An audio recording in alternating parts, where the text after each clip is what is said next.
You're listening to the Cricket Podcast. Hello, everyone, and welcome to the Cricket Podcast, where we continue our Cricket World Cup 2023 preview and prediction shows. We're starting this episode with Australia, then we're going to move on to England, Pakistan, and India, the big boys. This is the big four of the 2023 World Cup, and we brought in some big guns for it. I'm Jack Hope, and I'm joined by Max Rowe-brown. How are you doing, Max Rowe-brown? There's more building equipment in your background. No, it's the same amount of building equipment in my background. The quantity has not changed, but it does remain. But yes, I'm good, and I'm looking forward to it. It's less than a week to go now, isn't it? So it is. I'm excited. Yeah. Just days away from the last ever World Cup. Ross, are you looking forward to the last ever World Cup? I'm so excited, very excited. And Max, I'm loving the T-shirt you've got on there, mate. Oh yes, bit of a podcast merch for. Oh, hello. Oh, very nice. Yeah. Check the show notes. Before we get into things, just a quick reminder that we would really appreciate it if you could head over to your podcast platform of choice and leave us a little review. Obviously 5 stars.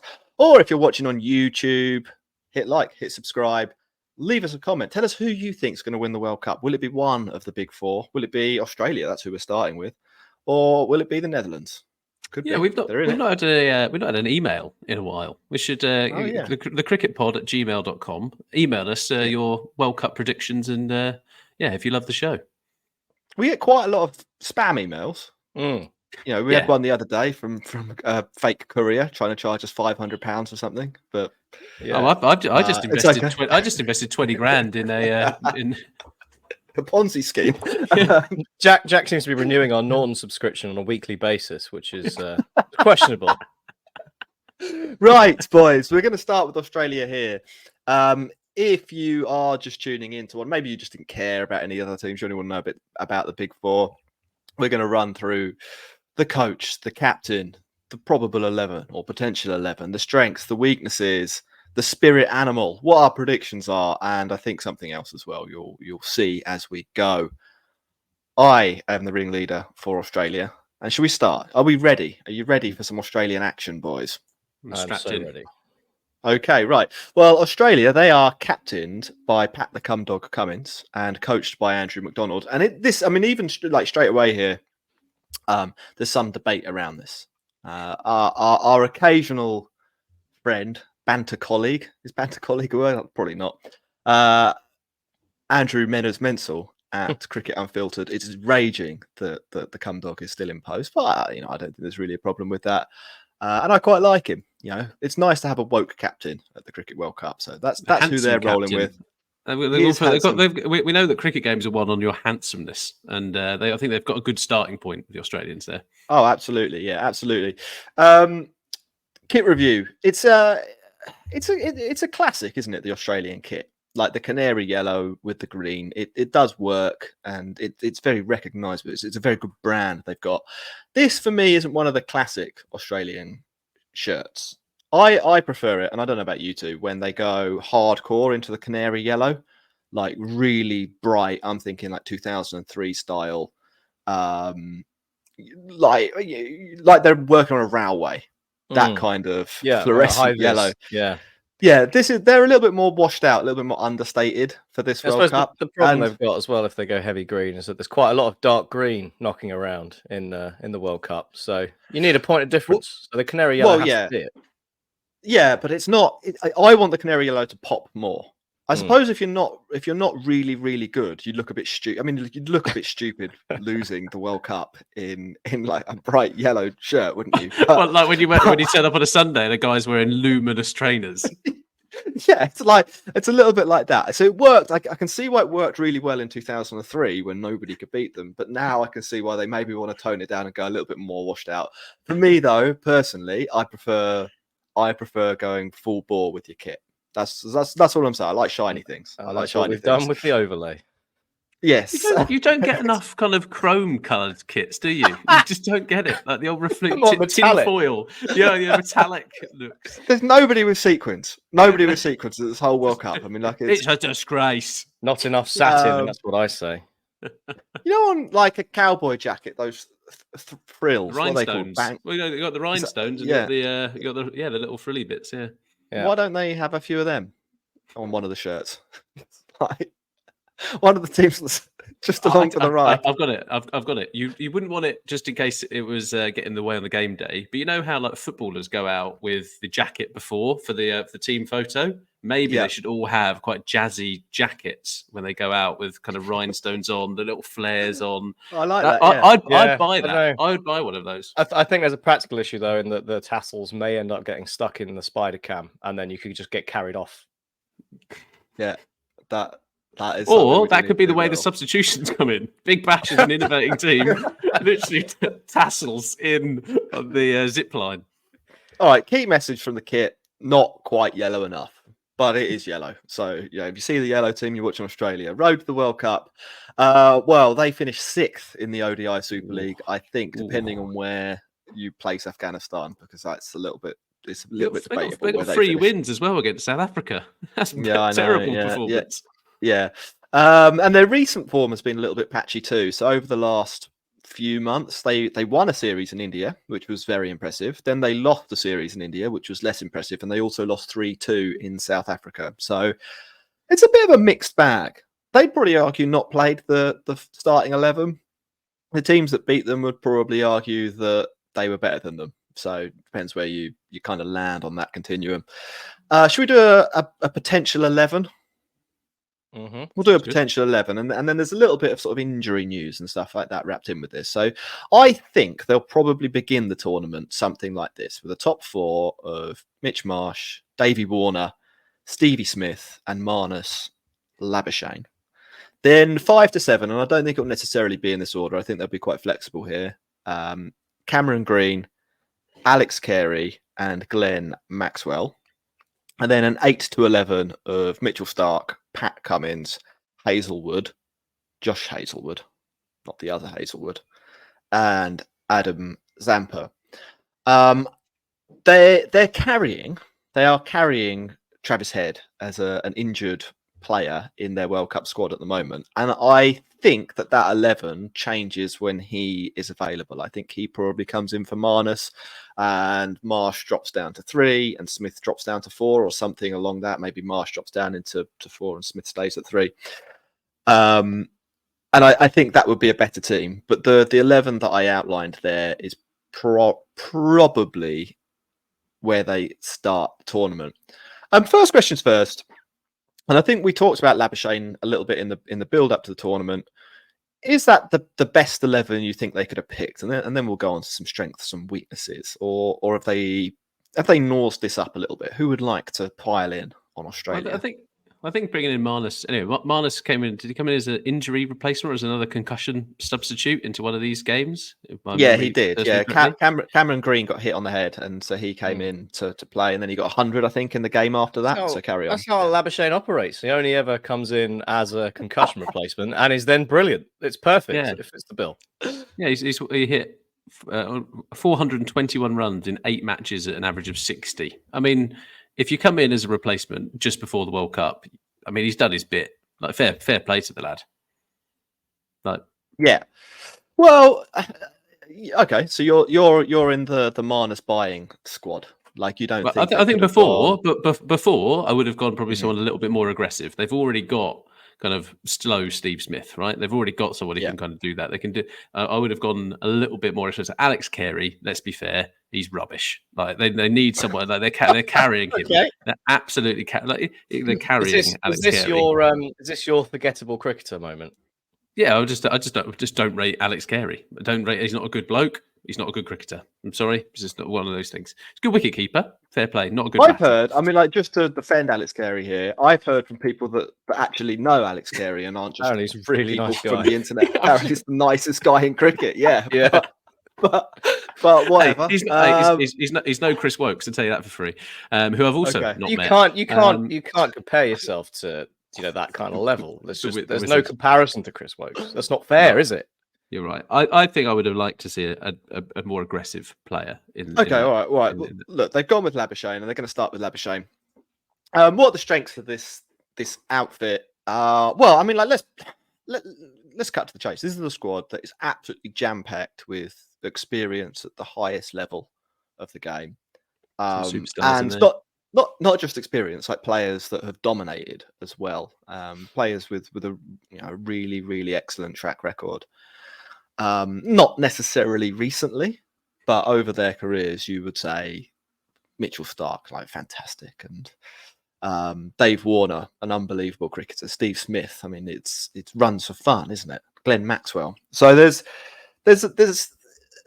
when you look at the 11, you run through it and you think there aren't any massive problems with this. Like this is a team that have got many routes to victory. If the pitches are difficult, you've got Steve Smith and Labuschagne in there. If the pitches are easy, Mitch Marsh and Dave Warner are going to belt you all over the place, and then you've got to look forward to Glenn Maxwell later in the innings. When it comes to the bowling, and I think this is the real strength, there's a pretty awesome attack in there somewhere. Now, if you look at the full picture over the last few years, they've not ever really put it together. So they've been a team that have probably leaked too many runs, and I think in the middle overs, because they rely on a fifth bowler quite regularly in that phase, they can be a little bit toothless.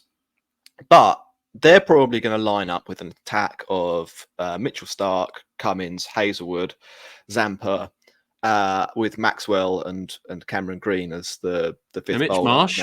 Marsh. Yeah, well, Marsh, we're not so sure about. He was supposed to be bowling by now, but hasn't bowled. And I think actually, weirdly, because Travis Head is injured, they now really need Mitch Marsh the batter. So they probably can't risk using Mitch Marsh the bowler, because he might knock out Mitch Marsh the batter, if that makes sense. The Mitch Marsh hamstring, as we know. Yeah. So that bowling attack, what I run through, Starc, Cummins, Hazelwood, Zampa, Maxwell and Green. Look at the last 2 years, their bowling averages.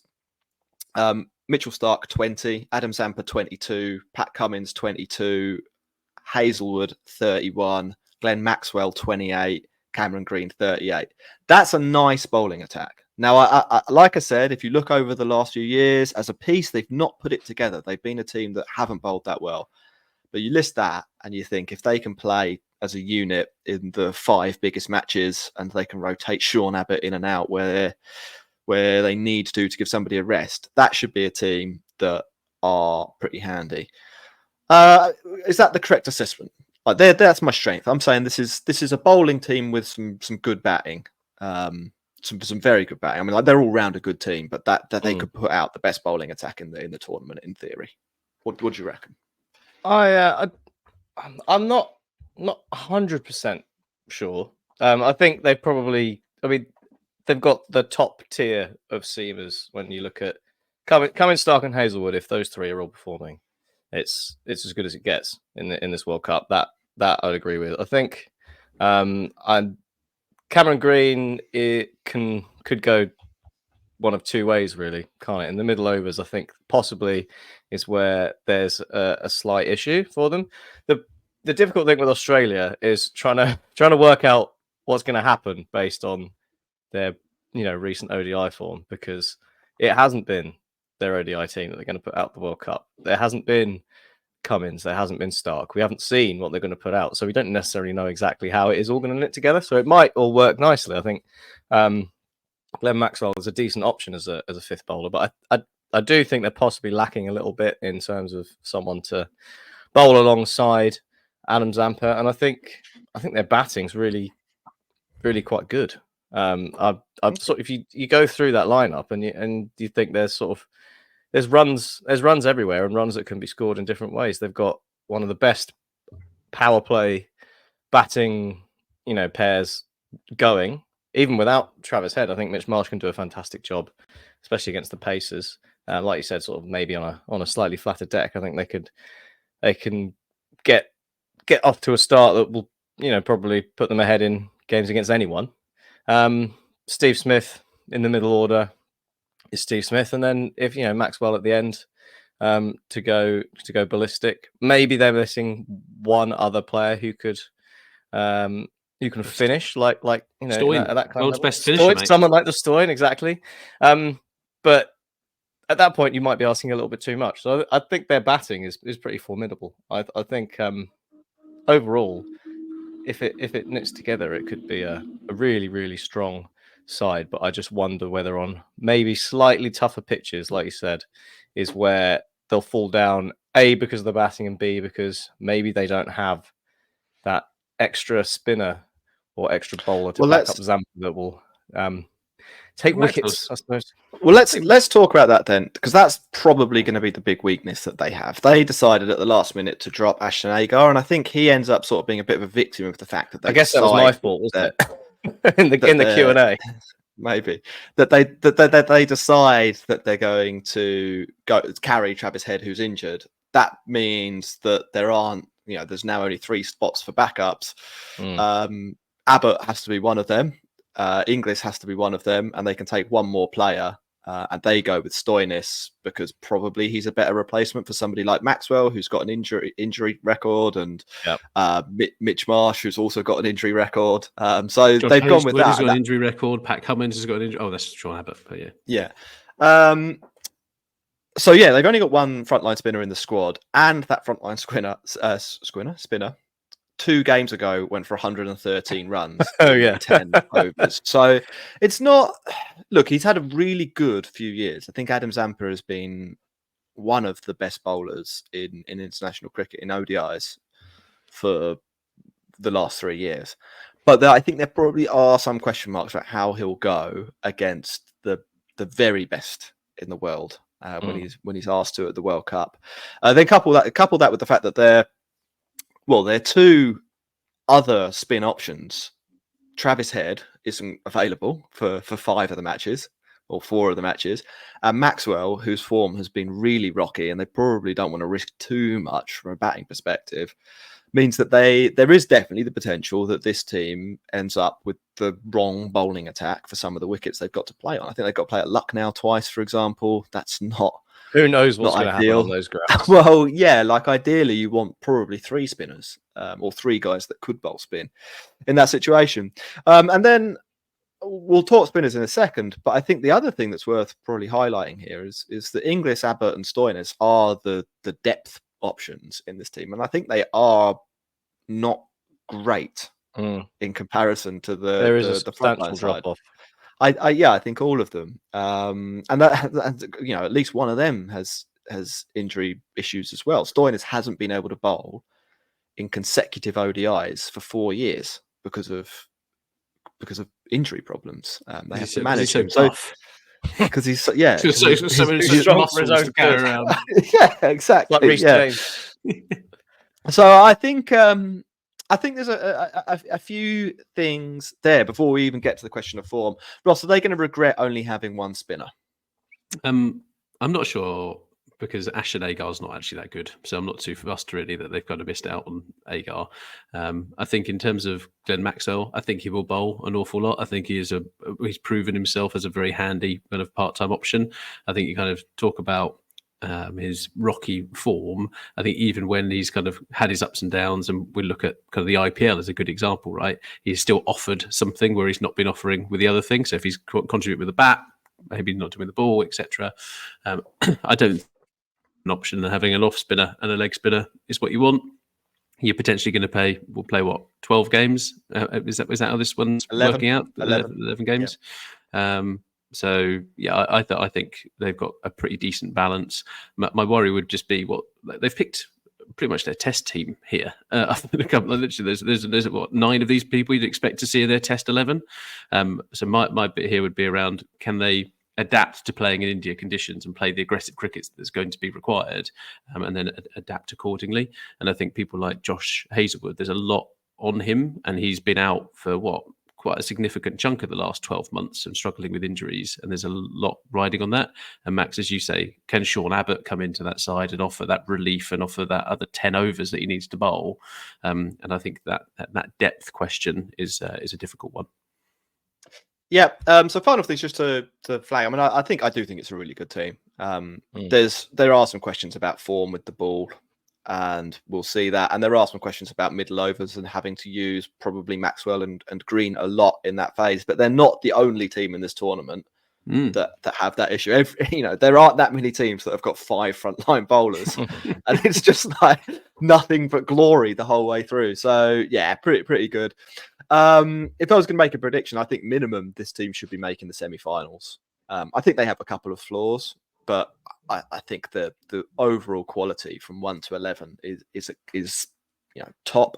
And I would say as well, if Head comes back and isn't too badly affected by his hand injury, then that could be a huge deadline day signing halfway through the season. Couldn't it? Like, he could really propel them to something fantastic. And I think they could be a real contender. Is my judgment for Australia. Yeah, I think that's probably fair. And I think a lot of their players have experience playing in India as well, which counts for a lot. And they would be familiar with the conditions, and I think they'll do pretty well. Weirdly, I'm looking forward to seeing David Warner's swan song here. Last World Cup, the big Davy boy. He's in, 3 back-to-back 50s? Like, yeah, he's going to have a good tournament. National animal, the mascot. I've gone with the Australian magpie. In the news here a lot at the moment, and probably in the news more in Australia. No, because they like shiny things. Well, there's a few reasons. I've never heard of the Australian magpie. What news are you watching? First thing you need to know about the Australian magpies, it's not that closely to the European, not that closely related to the European magpie.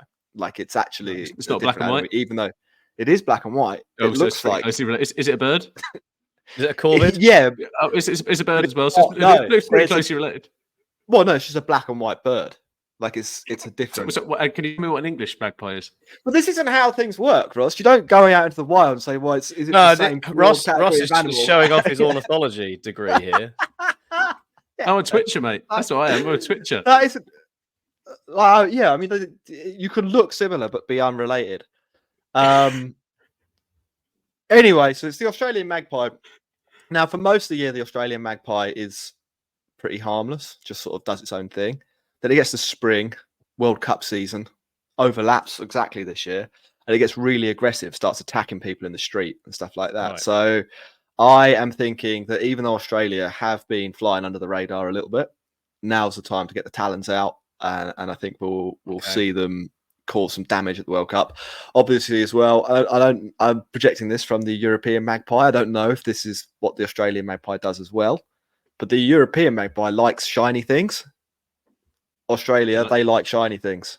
Serial winners of the World Cup. Yeah. Serial winners. So swoop in, cause some damage, steal the World Cup. It's on. I think there's definitely potential here.